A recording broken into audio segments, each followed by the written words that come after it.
दोस्तों, अगर मैं आपसे कहूं कि भारत से हजारों किलोमीटर दूर एक ऐसा प्राचीन धर्म मौजूद है जहां प्रकृति को ईश्वर का स्वरूप माना जाता है, जहां ध्यान और साधना को जीवन का महत्वपूर्ण मार्ग समझा जाता है और जहां जीवन ऊर्जा की अवधारणा पर विश्वास किया जाता है, तो क्या आप यकीन करेंगे? पहली नजर में यह बात असंभव लग सकती है, लेकिन सच यही है। एक ऐसा धर्म जिसकी कई परंपराएं देखकर बार बार सनातन धर्म की याद आती है। उसके मंदिर, साधना, प्रकृति के प्रति सम्मान और जीवन दर्शन कई लोगों को चौंका देते हैं। आखिर यह धर्म कौन सा है? इसकी परंपराएं ऐसी क्यों दिखाई देती हैं? और क्या यह केवल संयोग है या फिर इतिहास में कोई ऐसा रहस्य छिपा है जिस पर बहुत कम लोगों ने ध्यान दिया? आइए जानते हैं विस्तार से। लेकिन उससे पहले दोस्तों, अगर आपने अभी तक हमारे चैनल को सब्सक्राइब नहीं किया है तो जरूर कर लीजिए।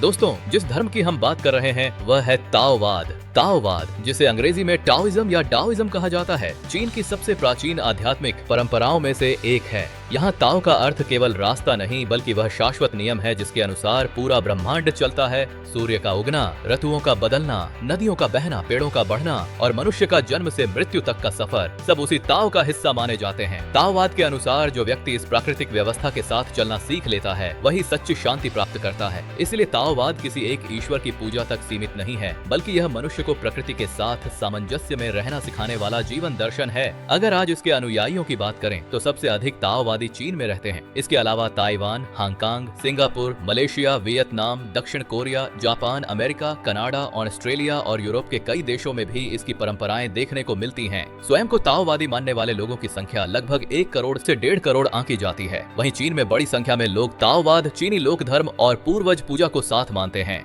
ऐसे लोगों को शामिल किया जाए तो ताओवादी परंपराओं से जुड़े लोगों की संख्या 17 करोड़ से 20 करोड़ तक मानी जाती है। किसी भी धर्म को समझने का सबसे अच्छा तरीका उसके देवी देवताओं, मंदिरों, पूजा पद्धति और परंपराओं को समझना होता है। इसलिए सबसे पहले जानते हैं ताओवाद की धार्मिक परंपराओं और देवी देवताओं के बारे में। ताओवाद की सबसे रोचक बात यह है कि यहाँ एक ओर ताओ को पूरे ब्रह्मांड का सर्वोच्च और शाश्वत सिद्धांत माना जाता है, तो दूसरी ओर समय के साथ इसमें अनेक देवी देवता, अमर संत, दिव्य शक्तियाँ और पूर्वजों की पूजा की परंपरा भी विकसित हुई। यही कारण है कि जब कोई पहली बार किसी ताओवादी मंदिर में प्रवेश करता है तो वहाँ का वातावरण कई लोगों को भारतीय मंदिरों की याद दिला देता है। ताओवाद में सबसे ऊंचा स्थान 3 प्योर वंस का माना जाता है। इन्हें सृष्टि की सर्वोच्च दिव्य शक्तियाँ माना जाता है। इनके बाद जेड एम्परर का स्थान आता है, जिन्हें स्वर्ग का सम्राट और देवताओं का शासक माना जाता है। इसके अलावा 8 अमर संत, पर्वतों और नदियों के देवता, दिशाओं के रक्षक, पृथ्वी के देवता तथा अनेक स्थानीय दिव्य शक्तियों की भी पूजा की जाती है। ताओवाद में किसी एक देवता की पूजा अनिवार्य नहीं है।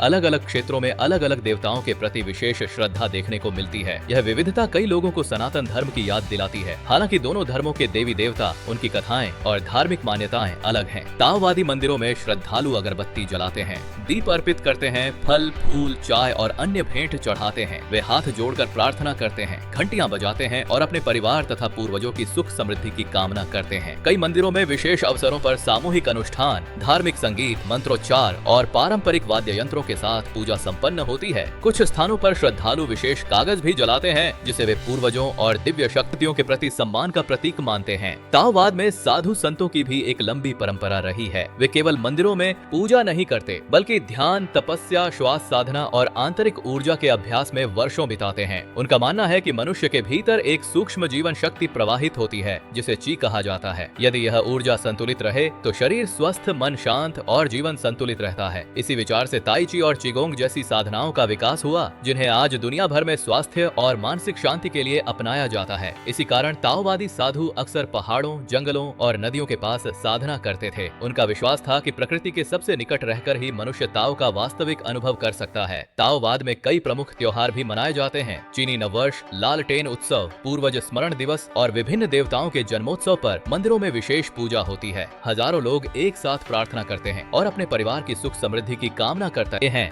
यह परंपरा आज भी चीन और ताइवान के अनेक मंदिरों में जीवित है। अब जानते हैं कि इसकी शुरुआत कैसे हुई। इतिहासकारों के अनुसार ताओवाद की जड़ें आज से लगभग 2500 वर्ष पहले के प्राचीन चीन की प्रकृति पूजा, पूर्वज पूजा और स्थानीय आध्यात्मिक परंपराओं में मिलती हैं। लोग पर्वतों, नदियों, आकाश, धरती और प्राकृतिक शक्तियों के प्रति गहरी श्रद्धा रखते थे। इन्हीं विचारों को एक व्यवस्थित दर्शन का रूप देने का श्रेय जिस महापुरुष को दिया जाता है, उन्हें दुनिया लाओत्से के नाम से जानती है। लाओत्से का अर्थ है वृद्ध गुरु या महान आचार्य। माना जाता है कि उनका जन्म लगभग 6ठी शताब्दी ईसा पूर्व में हुआ था। सबसे प्रसिद्ध कथा के अनुसार लाओ त्से चीन के शाही अभिलेखागार में कार्य करते थे। वर्षों तक ज्ञान अर्जित करने के बाद जब उन्होंने देखा कि समाज लोभ, सत्ता और संघर्ष में उलझता जा रहा है, तो उन्होंने सब कुछ छोड़कर पहाड़ों की ओर जाने का निर्णय लिया। कहा जाता है कि जब वे चीन की सीमा छोड़ रहे थे, तब वहाँ तैनात एक अधिकारी ने उनसे अनुरोध किया कि जाने से पहले अपना ज्ञान लिखकर छोड़ दें, ताकि आने वाली पीढ़ियां उससे सीख सकें। इसी घटना से ताओ ते चिंग नामक प्रसिद्ध ग्रंथ का जन्म हुआ। इसमें लगभग 5000 चीनी अक्षर हैं, लेकिन इन्हीं संक्षिप्त शब्दों में ताओवाद का पूरा दर्शन समाहित है। यह ग्रंथ धन, सत्ता या युद्ध की नहीं, बल्कि प्रकृति के मार्ग को समझकर संतुलित जीवन जीने की शिक्षा देता है। लाओ त्से के बाद कई विद्वानों ने ताओवाद को आगे बढ़ाया। उनमें सबसे प्रसिद्ध नाम जुआंगजी का है। उन्होंने कहानियों और उदाहरणों के माध्यम से ताओवाद के विचारों को आम लोगों तक पहुंचाया। उनकी रचनाएं आज भी ताओवादी दर्शन की महत्वपूर्ण धरोहर मानी जाती हैं। समय के साथ ताओवाद केवल एक दार्शनिक विचार नहीं रहा। लगभग दूसरी शताब्दी ईस्वी तक यह एक संगठित धर्म बन चुका था। मंदिर बनने लगे, साधु संतों की परंपरा विकसित हुई,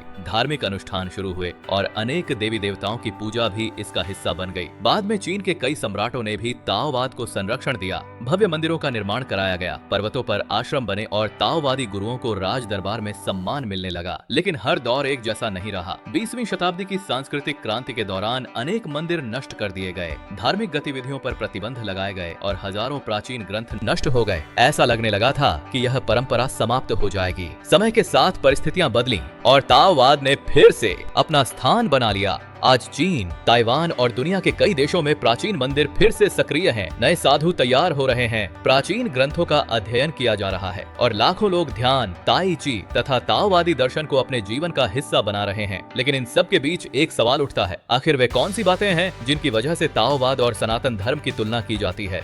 आइए अब इन्हीं समानताओं को एक एक करके समझते हैं। तो सबसे पहले बात करते हैं सर्वोच्च शक्ति की। सनातन धर्म में ब्रह्म को अनंत, निराकार और सर्वव्यापी सत्य माना गया है, जिससे पूरी सृष्टि प्रकट हुई। उपनिषद बताते हैं कि वही सबके भीतर है और वही सबके बाहर। ताओवाद में ताओ को भी ऐसा ही शाश्वत सिद्धांत माना जाता है जो पूरे ब्रह्मांड का आधार है। दोनों ही परंपराएं मानती हैं कि अंतिम सत्य को शब्दों में पूरी तरह व्यक्त नहीं किया जा सकता। यही कारण है कि ताओ ते चिंग की पहली पंक्ति कहती है कि जिस ताओ को शब्दों में पूरी तरह बताया जा सके वह शाश्वत ताओ नहीं है। यह विचार कई लोगों को उपनिषदों के उस दर्शन की याद दिलाता है जहाँ ब्रह्म को वाणी और मन से परे बताया गया है। प्रकृति के प्रति सम्मान भी दोनों परंपराओं की एक बड़ी समानता है। सनातन धर्म में सूर्य, अग्नि, नदियों, पर्वतों, वृक्षों और अनेक प्राकृतिक तत्वों का सम्मान किया जाता है। ताओवाद भी प्रकृति के साथ सामंजस्य बनाकर जीने की शिक्षा देता है। दोनों का मानना है कि जो मनुष्य प्रकृति के विरुद्ध जाता है वह अंततः स्वयं कष्ट पाता है। जीवन ऊर्जा की अवधारणा भी दोनों में दिखाई देती है। सनातन धर्म और योग में प्राण को जीवन का आधार माना गया है, जबकि ताओवाद में ची की अवधारणा मिलती है। पंचतत्व की अवधारणा भी दोनों में मिलती है। सनातन धर्म में पृथ्वी, जल, अग्नि, वायु और आकाश को पंचमहाभूत कहा गया है। वहीं ताओवाद में लकड़ी, अग्नि, पृथ्वी, धातु और जल को 5 तत्व माना जाता है। दोनों परंपराएं संसार को तत्वों के संतुलन पर आधारित मानती हैं, लेकिन उनके तत्व और दार्शनिक अर्थ अलग अलग हैं। ध्यान और साधना भी दोनों की प्रमुख विशेषताएं हैं। सनातन धर्म योग, ध्यान, तपस्या और आत्म संयम के माध्यम से आत्मज्ञान की बात करता है। ताओवाद भी मन को शांत करने, इच्छाओं को नियंत्रित करने और आंतरिक विकास पर जोर देता है। दोनों का मानना है कि वास्तविक परिवर्तन भीतर से शुरू होता है। गुरु शिष्य परंपरा भी दोनों में महत्वपूर्ण स्थान रखती है।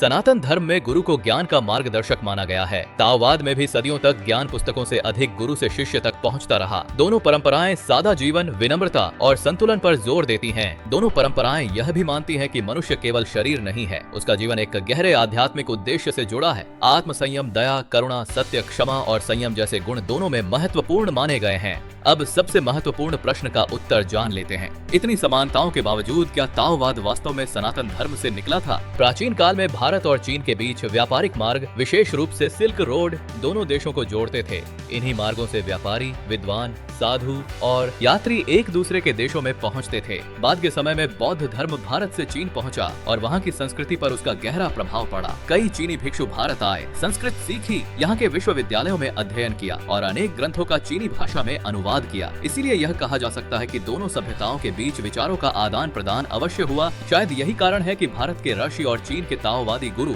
हजारों किलोमीटर दूर रहकर भी कई स्थानों पर एक जैसे विचारों तक पहुँचे। दोनों ने मनुष्य को बाहरी भोग विलास से अधिक भीतर की यात्रा करने की प्रेरणा दी और प्रकृति के साथ संतुलन बनाकर जीने का संदेश दिया। शायद यही कारण है कि जब कोई भारतीय ताओवाद को पढ़ता है तो उसे अपने शास्त्रों की झलक दिखाई देती है। तो दोस्तों, ताओवाद और सनातन धर्म दो अलग अलग परंपराएं हैं, लेकिन दोनों हमें एक महत्वपूर्ण संदेश संदेश देती हैं। प्रकृति का सम्मान करो, अपने भीतर झांको, अहंकार छोड़ो और सत्य की खोज कभी मत छोड़ो। और अब फैसला मैं आपके ऊपर छोड़ता हूँ। क्या आपको भी ताओवाद में सनातन धर्म की झलक दिखाई देती है या आपको लगता है कि यह केवल एक संयोग है? अपनी राय हमें कमेंट में जरूर बताइए। साथ ही अगर आपको ऐसी गहरी और रहस्यमय डॉक्यूमेंट्री पसंद आई हो तो वीडियो को लाइक, शेयर कर हमारे चैनल मिस्ट्री ऑफ आर्यावर्त को सब्सक्राइब करें और बेल आइकन जरूर दबाएं। जय हिंद, जय सनातन।